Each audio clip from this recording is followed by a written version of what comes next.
بچوں سب سے جو بڑا دکھ ہے رشتے میں وہ یہ ہوتا ہے کہ جب اس کا مان ٹوٹ جائے،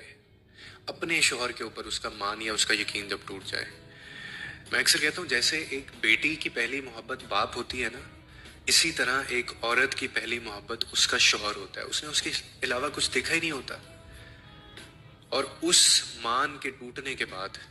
عورت صرف رشتے سے نہیں ٹوٹتی بلکہ وہ خود سے بھی ٹوٹ جاتی ہے، اور اس کی آنکھوں کی چمک اور اس کے جو دل کا اطمینان ہوتا ہے، اس کے اندر کا جو اعتماد ہوتا ہے، یہ سب آپ کی وجہ سے بکھرنے لگتا ہے، کیونکہ شوہر ہی وہ شخص ہوتا ہے جس پر وہ سب سے زیادہ بھروسہ کر کے سب کچھ چھوڑ چھاڑ کے اپنی کمزوریاں، اپنے خواب اور اپنا وجود وہ رکھ کر آئی تھی کہ اس تمہارے بھروسے وہی سب کرے گی، اور جب وہی ہاتھ زخمی کر دے آپ کو تو پھر آپ اس تکلیف کا اندازہ لگائیں۔ یہ جو تکلیف جو ہے نا وہ صرف دل تک محدود نہیں رہتی، یہ روح تک اثر کرتی ہے۔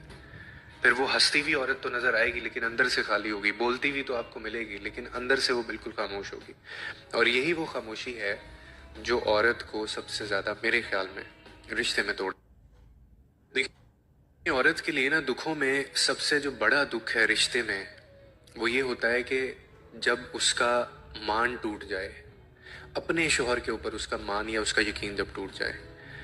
میں اکثر کہتا ہوں جیسے ایک بیٹی کی پہلی محبت باپ ہوتی ہے نا، اسی طرح ایک عورت کی پہلی محبت اس کا شوہر ہوتا ہے۔ اس نے اس کے علاوہ کچھ دیکھا ہی نہیں ہوتا، اور اس مان کے ٹوٹنے کے بعد عورت صرف رشتے سے نہیں ٹوٹتی بلکہ وہ خود سے بھی ٹوٹ جاتی ہے۔